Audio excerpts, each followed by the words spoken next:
Hey guys, what's going on? It was a busy week in track and field, and there was a meet this weekend that we're not used to talking about a ton, but it was the Junior College Championships in Hobbs, New Mexico. A certain guy there, Olivia, was spectacular, and I'm talking about Kenny Bednarek.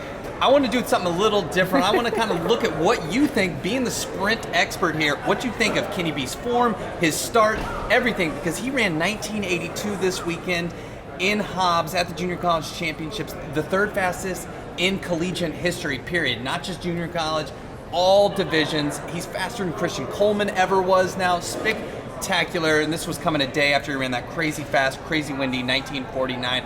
So Olivia, I'm gonna pass it off to you. Awesome. What do you see from our man Kenny B this weekend in New Mexico? So right now, Kenny B, he is in the middle of the track. He is in lane number 5. So as we move forward, I really want to focus on his start because I feel like there is ways for him to improve on this. As you can see, that foot is wrapping Lincoln. So it does like this rainbow looking motion. Let's rewind that one more time. I want you guys to focus on this gentleman here, how he moves his feet closer to the ground.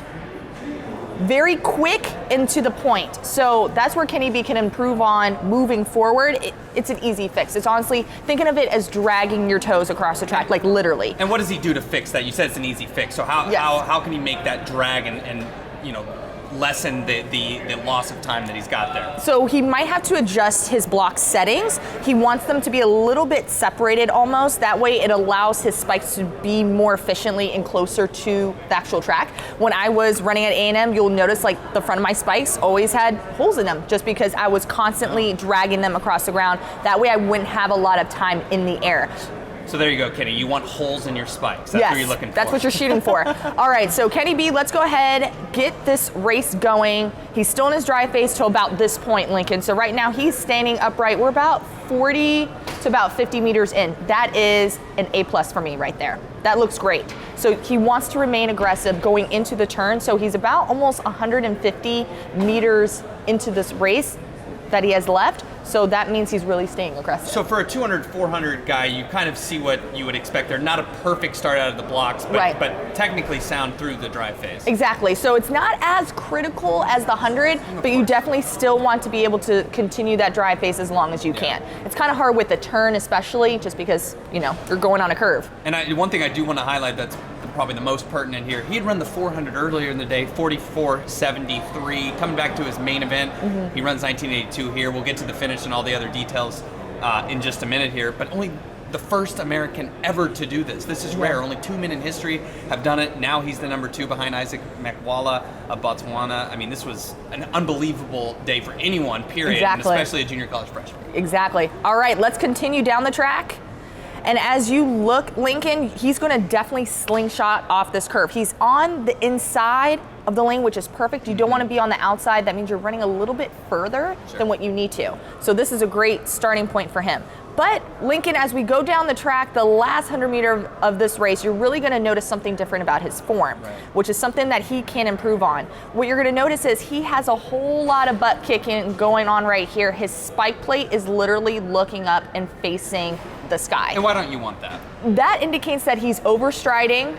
He is just not being quick enough, as crazy as that may seem because he ran a ridiculously fast time. But we want this spike to be facing this way, facing back toward the track. I should be able to see the bottom of his plate the whole entire race.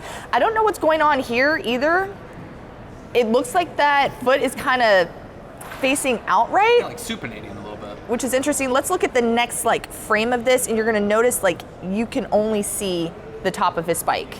It's poking out here.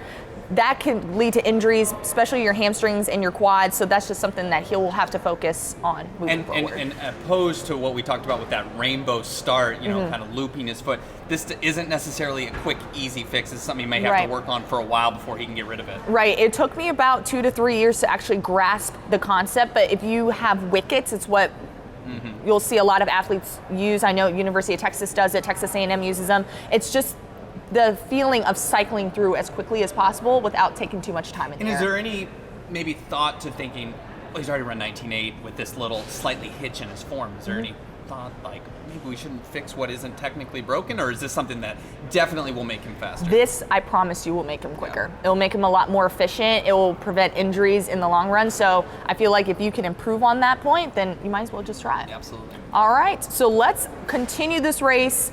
We're down to the last meter. There you go. We're at the finish line. What do you notice here? There's no leaning happening whatsoever. He probably didn't need to, especially because the next competitor is back in this area, a couple meters back. But otherwise, he had a really good race. Maybe a 19.7 here if he leans a little bit better.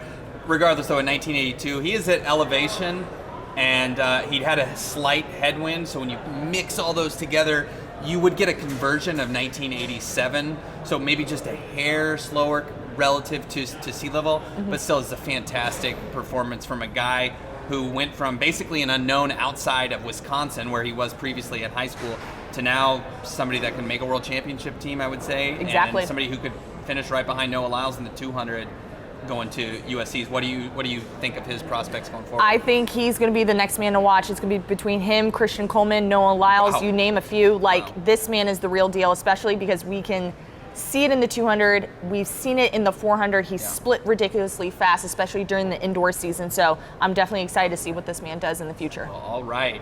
A few months till USA's. He can only get quicker from there. That's been our first two-person illustration. I enjoyed it. I enjoyed it too. It went really well. Yeah. Stay tuned for more race breakdowns coming up later on the site. And, of course, East and West prelims coming up this weekend.